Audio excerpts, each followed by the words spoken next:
મારું નામ નેહા છે. હું એક કંપનીમાં નોકરી કરતી હતી. નીટે નાની હતી. મારી બે નાની બહેનો હતી જે મારાથી નાની હતી.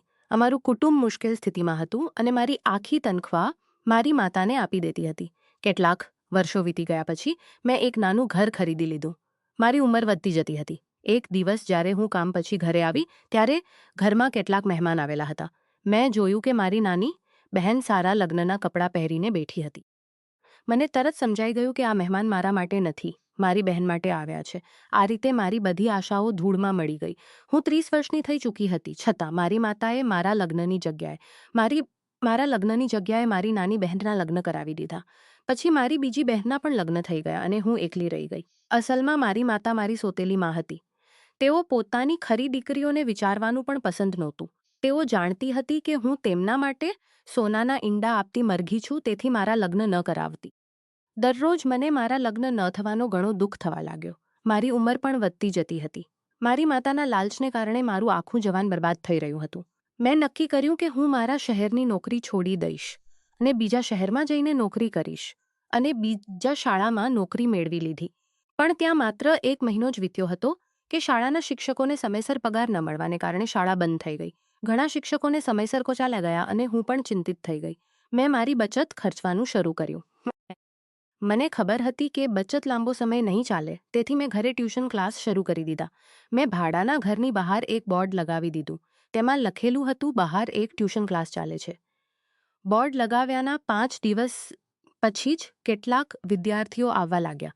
એક દિવસ એક મહિલા પોતાના 15 વર્ષના દીકરા નિકલને લઈને મારા ઘરે આવી. તેણે 6 મહિનાની ફી અગાઉથી આપી દીધી. તેણે કહ્યું, મેડમ, મારા દીકરાને ઓછામાં ઓછા 4-5 દિવસ ટ્યુશન આપી દો અને અભ્યાસમાં ધ્યાન નથી લગાવતો.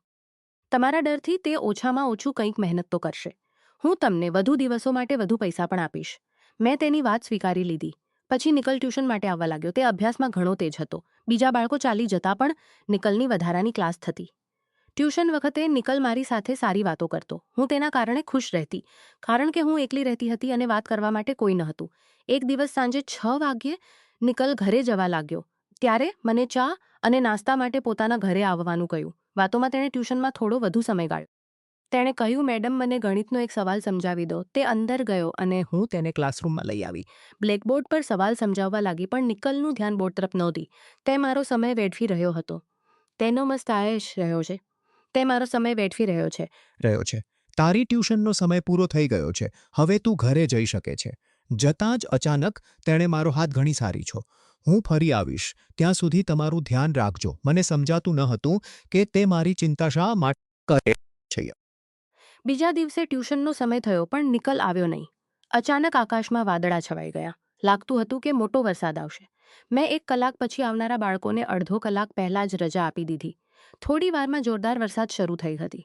હું દરવાજા પાસે ઊભી વરસાદ જોઈ રહી હતી. અચાનક મેં જોયું કે નિકલ પૂરા શરીરે ભીનો થઈને મારા ઘર તરફ આવી રહ્યો છે. તેની આ હાલત જોઈને મેં તરત તેને ઘરમાં બોલાવી લીધો. ઘરે તેના આવવાનું કારણ સમજાતું ન હતું. મેં પૂછ્યું, તું શા માટે આવ્યો? તેણે કહ્યું, આજે મારી માતાએ મને માર્યો છે. હું ઘરે પાછો નહીં જાઉં. નિકલ ઘરે જવા તૈયાર ન હતો. મેં તેને ઘરમાં રાખી લીધો. આખી રાત નાચમાનતા તેને લેવા ન આવી. તેનો ફોન નંબર પણ નહોતો. મેં તેને બહાર નહોતો કાઢી શકતી. રાતે મેં તેને મારા રૂમમાં સુવડાવી દીધો. સવારે તેની માતા મારા દરવાજે આવી. તેણે કહ્યું, આ બાળકને તમારા ઘરમાં રાખશો નહીં, નહીંતર પછી તમને પશ્ચાતાપ થશે. બહાર તેને રોકી અને કહ્યું, બાળકને થોડો સમય સાથે રહેવા દો, નહીંતર તમે પછી પશ્ચાતાપ કરશો. જો તમને તેને રાખવાનો એટલો શોખ છે તો તેને રાખો. હવે હું તમારી ફી પણ નહીં ગઈ. તેણે પોતાના દીકરા માટે કોઈ લગાવ દેખાડ્યો નહોતો. નિકલ ઘણીવાર માતા સાથે જવા રાજી હતો, પણ મેં તેને રોકી લીધો. ઘણીવાર માતા સાથે મારું હૃદય ભરાઈ ગયું. તેના માસૂમ ચહેરાને જોઈને મારું હૃદય ભરાઈ ગયું. મેં વિચાર્યું કે હું એકલી છું તો નિકલને કેટલાક દી ગુસ્સો ઠંડો ન થાય. પછી તેને પાછો મોકલી દઈશ. મેં નિકલને ઘરમાં રાખવાનો નિર્ણય કર્યો. તેની પાસે થોડો સામાન હતો. તેની માતા ગુસ્સામાં ચાલી ગઈ હતી. 2 દિવસ પછી મને ખબર પડી કે નિકલના માતા પિતાએ કોલોની છોડીને બીજા શહેરમાં રહેઠાણ કરી લીધું છે. તેમનો ફોન બંધ હતો. મેં નિકલને આ વાત ન કહી કે તેના બાળપણના મન પર અસર ન પડે. પછીથી મેં નિકલને ઘરમાં રાખવાનું ચાલુ રાખ્યું. તે સવારે શાળાએ જતો અને સાંજે ટ્યુશનમાં બેસતો. કેટલાક દિવસો આવી રીતે વીતી ગયા. આ દિવસોમાં તે મારી સામે માતા પિતાનો ઉલ્લેખ ન કરતો. એક દિવસ રાતે નિકલ મારા રૂમમાં મારી પાસે સૂવા આવ્યો. તે મારી બગલમાં લેટ ગયો અને રૂમની લાઇટ બંધ કરી દીધી. મને અંધારામાં સૂવાની આદત પાડી લીધી. અચાનક રાતે નિકલે મારો હાથ ખૂબ જોરથી પકડી લીધો. તેની પકડ એટલી મજબૂત હતી કે 15 વર્ષના બાળક માટે લાગતું જ નહોતું. હું ખૂબ ડરી ગઈ. મેં તેને હાથ છોડવા કહ્યું પણ તે અડધો કલાક સુધી અલગ ન થયો. પછી તે અલગ થયો. આ રાતે હું ખૂબ ડરી ગઈ હતી. હું બેડમાંથી ઉઠીને હોલમાં ચાલી ગઈ. સવારે નિકલ રૂમમાંથી બહાર આવ્યો. એવું દેખાડતો હતો કે રાતે કંઈ થયું જ ન હોય. મેં તેને કંઈ પૂછ્યું નહીં. તે પહેલાં રસોડામાં ગયો, પછી બાથરૂમમાં નાહવા ચાલ્યો ગયો. બાથરૂમમાંથી નીકળીને તેણે બાથરૂમમાં રાહ જોવા લાગ્યો. મેં પૂછ્યું, નિકલ, તારી તબિયત તો ઠીક છે ને? રાતે તે મારો હાથ શા માટે પકડ્યો હતો? તેણે કહ્યું, મેડમ, કદાચ તમને કોઈ ખરાબ સપનું આવ્યું હશે. હું તો ઠીક હતો. તેના જવાબથી મને લાગ્યું કે આ બધું મારો વહેમ હશે. મેં આ વિષય પર વધુ વાત ન કરી. થોડી વાર પછી તે શાળાએ જવા નીકળી ગયો. સાંજે જ્યારે તે ટ્યુશનમાં બેઠો હતો અને બધા બાળકો ચાલી ગયા હતા, ત્યારે હું તેને બોર્ડ પર સમજાવી રહી હતી. અચાનક મેં મોડું કરીને જોયું તો નિકલ અજીબ સ્થિતિમાં હતો. તે અબ્બા બેગ રાખીને બેઠો અજીબ હલનચલન કરી રહ્યો હતો. મેં જોરથી તેને બોલાવ્યો તો તે ચોંકી ગયો. મેં પૂછ્યું, નિકલ, તું ગોદમાં બેગ લઈને શું કરતો હતો? મારી આવાજ સાંભળીને તે ગભરાઈ ગયો. મારા મનમાં ઘણા સવાલો ઊભા થયા. આ દિવસ પછી માતને ફોન કરવાનો પ્રયાસ કર્યો પણ ફોન બંધ હતો. મેં વિચાર્યું, માતાને ફોન કરવાનો પ્રયાસ કર્યો પણ ફોન બંધ હતો. મેં વિચાર્યું કે બાળકના મન પર અસર ન પડે, તેથી મેં તેને માતા પિતા વિશે કંઈ કહ્યું નહીં. પણ નિકલને ઘરમાં રાખવાનો મારો નિર્ણય મારા માટે મોટી ભૂલ બની ગયો. બીજા દિવસે મેં નિકલને રાતના વર્તન વિશે પૂછ્યું. તેણે કહ્યું, મેડમ, તમે રાતે સપનું જોતી હશો. એક 15 વર્ષનો બાળક 35 વર્ષની સ્ત્રીને જૂઠી પાડી રહ્યો હતો.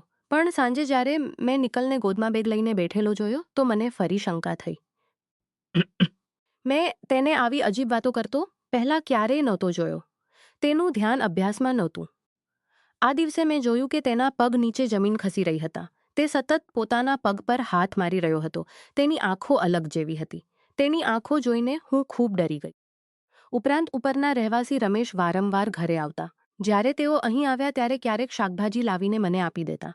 આ દિવસે પણ તેઓ બજારમાંથી શાકભાજી લાવીને મારા ઘરે આપવા આવ્યા. રમેશને પણ નિકલનું વર્તન અજીબ લાવીને મારા ઘરે આપવા આવ્યા. જ્યારે રમેશે મને નિકલ વિશે પૂછ્યું તો મેં નિકલથી છુપાવવા માટે કહી દીધું કે તેના માતા પિતાએ તેને છોડીને ચાલી ગયા છે. રમેશે નિકલને કહ્યું, આજે તું મારી સાથે મારા રૂમમાં રહે. મેડમને પરેશાન ન કર. એ સાંભળીને નિકલ ગુસ્સામાં આવી ગયો. તેણે મારી તરફ જોઈને રમેશને કહ્યું, હું મારી નિહા મેડમને છોડીને ક્યાંય નહીં જાઉં અને આજથી તું મારી મેડમની નજીક પણ ન આવવું. અચાનક નિકલે કંઈક કહ્યું અને મેં તેને થપ્પડ મારીને રૂમમાં મોકલી દીધો. રમેશ શાકભાજી આપીને પાછા ચાલી ગયા. દરરોજ નિકલનું વર્તન મારા પર વધુ અજીબ થતું જતું હતું. રાતે સૂતી વખતે તે મારી સાથે લગ્ન કરવાની વાતો કરવા લાગ્યો. હું સમજી શકતી ન હતી. તે રોજ સપના જોતો હતો. પાગલ નહોતો, પણ મારી સાથે કંઈક અજીબ થઈ રહ્યું હતું. એક રાતે નિકલે હોલમાં સૂવાની જગ્યાએ મારા રૂમમાં આવી ગયો. આવતાં જ તેણે લાઇટ બંધ કરી દીધો અને મારી બગલમાં આવી ગયો. અચાનક અડધી રાતે તેણે ફરી એ જ હલનચલન શરૂ કર્યું. જ્યારે તેણે મને પકડ્યો ત્યારે હું ચીસો પાડવા લાગી. એ સાંભળીને રમેશ મારા રૂમમાં આવી ગયા. રમેશે લાઇટ ચાલુ કરી. લાઇટ ચાલુ થતાં જ મારી નજર નિકલ પર પડી. તેનો ચહેરો બિલકુલ ગંભીર થઈ ચૂક્યો હતો. તેના હાવભાવ જોઈને હું ખૂબ ડરી ગઈ. રમેશે નિકલ જોઈને હું ખૂબ ડર્યો હતી. તેના હાથ પગ અકળી ગયા, પણ તેની સ્થિતિ ખરાબ હતી અને તે આખું શરીર કાંપી રહ્યો હતો. અમને સમજાતું ન હતું કે તેની સાથે શું બની રહ્યું છે. પછી રમેશની મદદથી અમે તેને હોસ્પિટલ લઈ ગયા. હોસ્પિટલમાં ડૉક્ટરે કહ્યું કે નિકલને મરઘી જેવી બીમારી છે. જો આજે તેને ન લાવ્યા હોત તો તેના જીવને ખતરો થઈ શક્યો હોત. ડૉક્ટરની વાત સાંભળીને હું ખૂબ ડરી ગઈ. કેટલાક દિવસોથી નિકલ મારી સાથે હતો અને હવે મારો તેની સાથે ગાઢ સંબંધ થઈ ગયો હતો. 2 દિવસ પછી હોસ્પિટલમાંથી રજા મળીને અમે તેને ઘરે લઈ આવ્યા. ઘરે પહોંચીને નિકલે મારા પગ પકડીને રડવા લાગ્યો. મેં કહ્યું, મેં તારા માતા પિતાને ફોન કર્યો હતો પણ તેઓ ફોન નહોતા ઉઠાવતા. મેં પૂછ્યું, તે શું ગુનો કર્યો હતો કે તારા માતા પિતાએ તને છોડી દીધો? નિકલે કહ્યું, મારા માતા પિતા આ શહેર છોડીને બીજા શહેરમાં ચાલી ગયા છે. જ્યારે મારી માતાએ મને માર્યો ત્યારે તેમણે કહ્યું હતું કે આ શહેર છોડી દો. અસલમાં જે સ્ત્રી મને તમારી પાસે લાવી હતી તે મારી ખરી માતા ન હતી. તે લોકોએ મને અનાથાશ્રમમાંથી દત્તક લીધો હતો. જ્યારે હું લગ્નને 7 વર્ષ થયા હતા અને તેમને કોઈ બાળક ન હતું, તેમણે મને દત્તક લઈ લીધો. પણ કેટલાક વર્ષ પછી જ્યારે તેમને પોતાનું બાળક થયું ત્યારે મારી માતા મને ઘરમાં રાખવા નહોતી ઈચ્છતી. તે હંમેશા મને કહેતી, ચાલી જા. આજ સુધી મારી સાથે પ્રેમથી વાત કરનાર કોઈ મળ્યો નથી.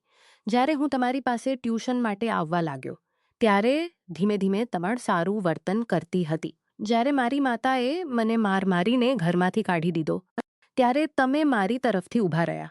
આજ સુધી તમે મને એક શબ્દ કહ્યા વગર ઘણા પ્રેમથી ઘરમાં રાખ્યો છે. નિકલની વાત સાંભળીને મારી અને રમેશની આંખોમાં આંસુ આવી ગયા. રમેશે કહ્યું, નિકલ, જો તને કોઈ વાંધો ન હોય તો હું તને દત્તક લઈ લઈશ. પછી રમેશે મારી સામે લગ્નનો પ્રસ્તાવ મૂક્યો.